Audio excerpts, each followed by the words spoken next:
Hello, hello. Today we're going to go over the 8th edition of the Reality Check newsletter. This is the one for March. So my seasonal painting is Returning Home from the Hunt at Sunset by Desiree Thomason. Just based off the first name Desiree, you might think it's a stripper, but no, it is not. It is a Austrian painter and actually primarily a composer. I think he switched to painting after he realized he couldn't really make a lot of money as a composer. Maybe he wasn't very good. I don't know. I haven't heard any of his stuff. But we have a few other paintings from him here that are not in the newsletter. Here's Rest in Front of the Inn. This one's cool, very dark. Futsch. That sounds like a cuss word. Maybe that's not translated properly. Maybe this is supposed to be fox. Fuchs. Anyways. Okay. And then the seasonal poem from for the month is from A.E. Hoosman, who is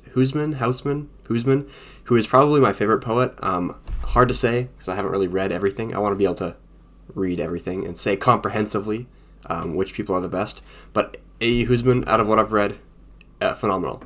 So let's quickly read it together here.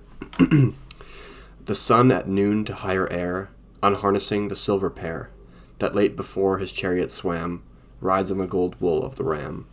So braver notes the stormcock sings, to start the rusted wheel of things, and brutes in field and brutes in pen leap that the world goes round again. The boys are up the woods with day to fetch the daffodils away, and home at noonday from the hills they bring no dearth of daffodils. A field for palms the girls repair, and sure enough the palms are there, and each will find by hedge or pond her waving silver-tufted wand. In farm and field through all the shire, the eye beholds the heart's desire. Let only... Holy crap, I cannot say this last line. Let not only mine be vain, for lovers should be loved again. Sorry for butchering the ending there. But yeah, great poem from A.E. Hoosman. First little blurb here is about the Ides of March. So if you're not familiar with that word Ides, it means the 15th of the month, and we'll see why in a second here.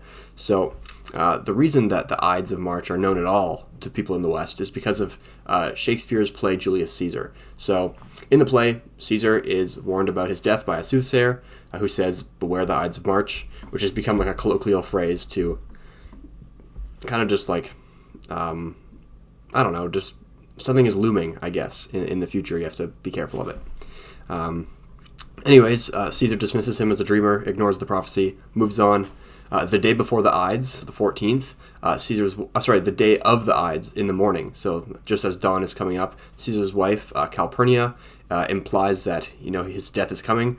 She talks about a comet. She says, when beggars die, there are no comets seen. The heavens themselves blaze forth the death of princes. So, implying that, hey, there's a comet, which means that someone big is going to die. It's going to be you. Please don't go to the Senate. And Caesar is like, meh, again, ignores the advice, goes to the Senate, and then is later stabbed to death by Brutus and his gang of conspirators.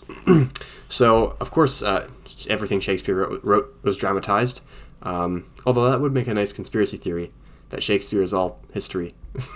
Anyway, there are parts of Shakespeare's play that are historical. So when the Gregorian calendar switched over from the Julian calendar, this was actually not that long ago, okay? 1582, end of the 16th century. That means for 1600 years after Jesus' death, the Western world used this Julian calendar, which was introduced around the time of Caesar. So before this, they used the Roman calendar. And this Roman calendar seemed very strange to us because it has 10 months instead of 12. Which makes September, October, November, December, those months, it makes them make sense, right? Because the prefix of those months, September, sept, right? That's 7. October, oct is 8. November, nov is 9. And December, DEC, dec, that's 10, right? So it makes total sense. Of course, if you start the year at March, then that lines up properly. And the first month of the year, sorry, I forgot to mention, is March in this Roman calendar. So the Ides of March is the 15th of the first month. And so that was associated in Roman society with all sorts of festivals, right? You had the sacrifices to the god Jupiter, as well as, I'm not sure who this is, but the Feast of Anna Perenna. goddess of the new year. I guess I do know who it is. Goddess of the new year.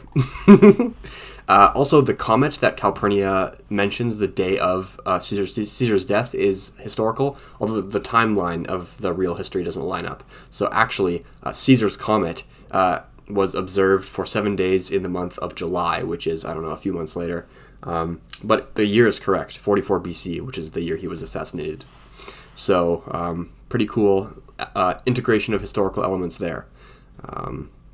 Yeah, and then the painting we see at the top there is by English painter Sir Edward John Poynter, and you can kind of see in here the comet, right? So this is daybreak, right? So we're just getting the light of dawn. This is the comet that is Calpurnia is talking about, and then Caesar is looking down at Calpurnia's face. Calpurnia's face is in the light, whereas Caesar's is totally shadowed, which is, again, foreshadowing his death. There's the short story and the essay for the month that I wrote.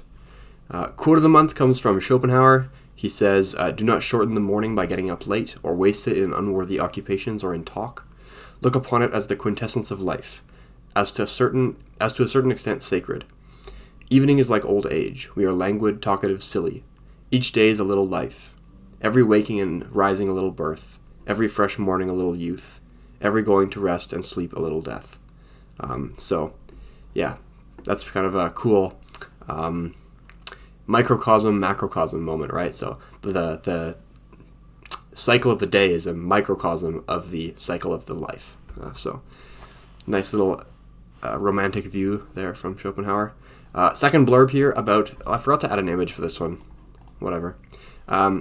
It's called the Phantom Time Conspiracy. So in 1991, we have a German historian named Heribert Illig, and he makes the claim that the contemporary Gregorian calendar, the one that we talked about the Ides of March, is missing almost 300 years, which would make the current year 1728, which is very weird to think about, of course. So the way the conspiracy goes is that Otto III, who was the king of Italy in 703, wants to become emperor of the Holy Roman Empire. In order to strengthen his claim, I'm not sure exactly how this works, but he falsifies documents and physical evidence, which allows him to bump the calendar ahead from 703 to the special number of 1000, right? So to make this change, they add the 297 years required to the Julian calendar, which is the one that was in place at the time.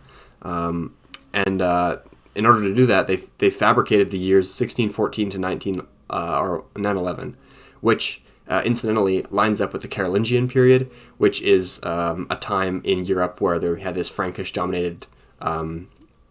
Europe was dominated by the Franks, and Charlemagne was the main ruler who kind of united the Europeans and promoted this cultural and artistic revival. He has a few reasons for why he claims this. I mean, a lot of them are dubious. One of them is that he doesn't believe in radiometric dating or the counting of tree rings, which is dendrochronology. Doesn't really believe in that. And so, yeah, he thinks that 297 years are missing from the calendar, which is very odd, but fun to think about. Word of the month. It is also seasonal. It's primaveral, which is, I think it's borrowed from Spanish, which of course is a Latin language, but primavera means spring in Spanish. So primaveral is of or relating to early spring. So he took advantage of the primaveral weather, or primaveral, but I think primaveral is how you say it. Anyways, we have Washington Arch in the Spring, another cool painting. I think actually this looks like cement, but I think actually it's snow, because it looks like this guy is like shoveling or something. I don't know. Maybe not. And then to end here, we have another painting by Desiree Thomason. This one's full of color. I love this one. Very nice orange sunset. But yeah, that's it. Any feedback, please comment or email me. Please go and subscribe to the newsletter, like it, share it, all the fun stuff that I have to ask you to do. Anyways, thanks for listening. See you later.